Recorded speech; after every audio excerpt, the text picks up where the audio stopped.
A pandemia é uma tragédia.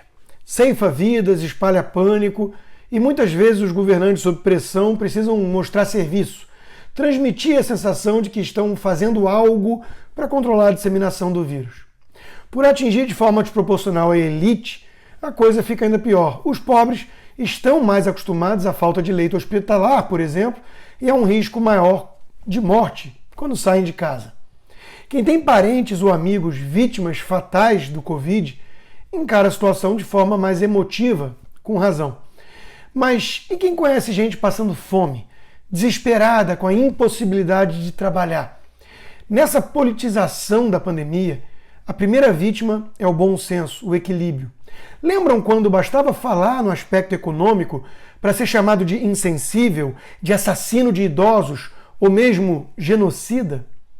Eu entrevistei o prefeito de Aparecida, cidade paulista, que depende do turismo para sobreviver, com peregrinos cristãos visitando o local todo ano, e eles desapareceram.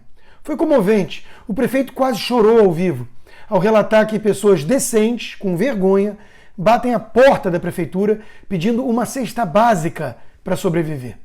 O desemprego atingiu 70% da população. É o caos total.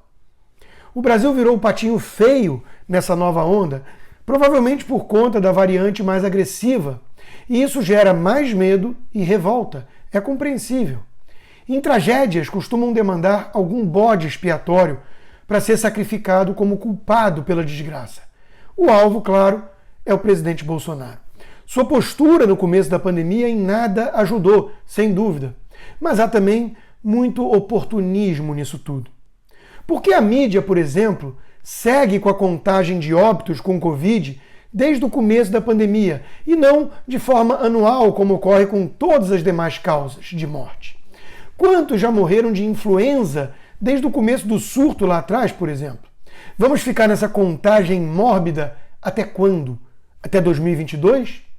Se governadores tiveram autonomia garantida pelo STF, por que a culpa seria do presidente? A gestão de João Dória é um fracasso. O estado de São Paulo bateu um novo recorde nessa pandemia.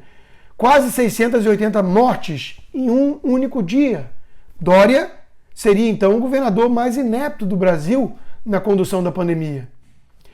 Dória teve autonomia, repito, garantida para impor as restrições que ele defende e que, de fato, ele impôs ao seu estado.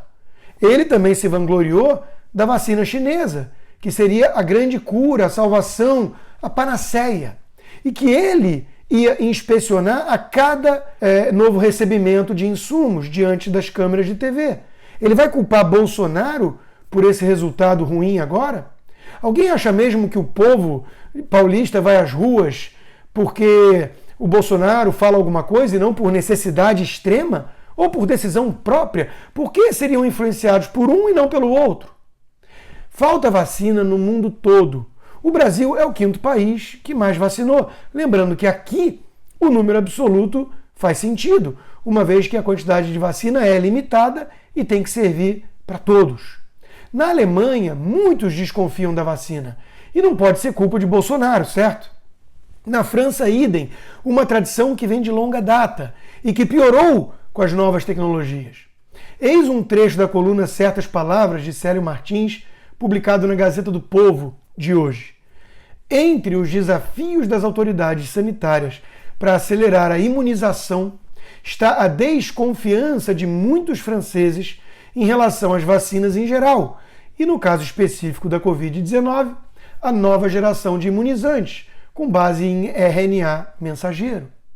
As vacinas da Pfizer e da Moderna, ambas aplicadas na França, foram criadas a partir dessa nova tecnologia. Numa tragédia, querem sempre um bode expiatório e a sensação de que alguém poderia tê-la evitado. O ódio a Bolsonaro e interesses eleitorais fazem o resto do trabalho. Mas essa politicagem, esse sensacionalismo, essa tentativa de transferir toda a responsabilidade para o presidente é justamente o que gera revolta popular. Interditaram o debate sério com essa politização toda oportunista. Não custa lembrar que o secretário executivo do Centro de Contingência do Combate ao Coronavírus em São Paulo é João Gabardo, nome de confiança do ex-ministro Mandetta, o que mais politizou a pandemia e que mandava todos ficarem em casa até surgirem sintomas graves. Por que a mídia não cobra resultados dos governadores? Basta demonstrar preocupação com as vidas e monopolizar a fala em nome da ciência? Basta a imagem, a aparência, a retórica? Dória está tão obcecado com a politização que resolveu atacar Bolsonaro em inglês. Eu li a mensagem do governador e de cara perguntei, por que ele está prestando solidariedade às famílias brasileiras em inglês? E logo depois, na outra mensagem, veio a explicação óbvia. Mais uma politicagem barata de um demagogo tentando responsabilizar o presidente perante a mídia internacional e fugindo da sua própria responsabilidade. Novamente, a pergunta que não pode ser calada. Onde estão os hospitais de campanha que os governadores construíram? Parece que agora a PGR vai cobrar explicações. Enquanto isso, vale lembrar que outros países enfrentam desafios similares. A França, que eu já mencionei, tem cidades com 100% de ocupação hospitalar. Culpa de Bolsonaro? Qualquer pessoa séria, racional, levaria tudo isso em conta antes de sair apontando dedos e culpando o presidente pela situação do Brasil. Mas o debate não é sério e nem racional faz tempo. É dominado pelo medo e pelo oportunismo. E os Corona Lovers, ou Pandeminions, sequer conseguem esconder a alegria diante de um quadro caótico. Uma imagem vale mais do que 1000 palavras, né? A solução pregada é sempre a mesma. Lockdown, fechem tudo. A economia a gente vê depois. O Brasil precisa parar por 2 semanas. É fácil falar isso quando você tem um emprego estável e o salário garantido no final do mês pelo governo de São Paulo, não? Enquanto isso, opositores de Bolsonaro não conseguem esconder até a real intenção por trás de tanto ataque. Nós todos estamos tratando de liquidar Bolsonaro, senão ele fica aí 8 anos, confessou Ciro Gomes. Sincericídio, né? A troca de comando no Ministério da Saúde não muda nada, pois o alvo nunca foi Pazuello, e sim o próprio Bolsonaro. Alguns chegam a admitir. Joel Pinheiro, na Folha, constatou que o problema é o presidente, não o ministro. E o editorial do Estadão disse que o ministro, de fato, é Bolsonaro. O que a oposição exige não é um perfil técnico e independente, portanto, como de fato foi o caso, mas sim alguém que queira colocar em prática a sua receita para lidar com a pandemia. Aí precisariam vencer nas urnas. O grau de picuinha é tão grande que eis como certa ala da imprensa reporta o primeiro pronunciamento do novo ministro, um médico sério e respeitado. A máscara está abaixo do nariz, no momento de fala dele. O mesmo site parece vibrar com um caos, porque desgasta o governo federal. É uma forma abjeta de fazer jornalismo. Mas não é só um site menor de fofocas. Ao ler as manchetes em destaque na Folha de São Paulo hoje, fica claro como há uma torcida, uma campanha pelo pior, para que Bolsonaro seja visto como o grande culpado.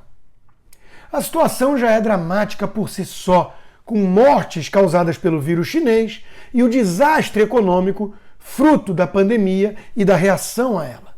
A politização excessiva joga mais lenha na fogueira. Os abutres oportunistas exploram uma demanda natural da população em busca de um bode expiatório. Chega a ser um tanto bizarro, porém, apontar para Brasília, ignorando que os governadores tiveram ampla autonomia para lidar com essa crise.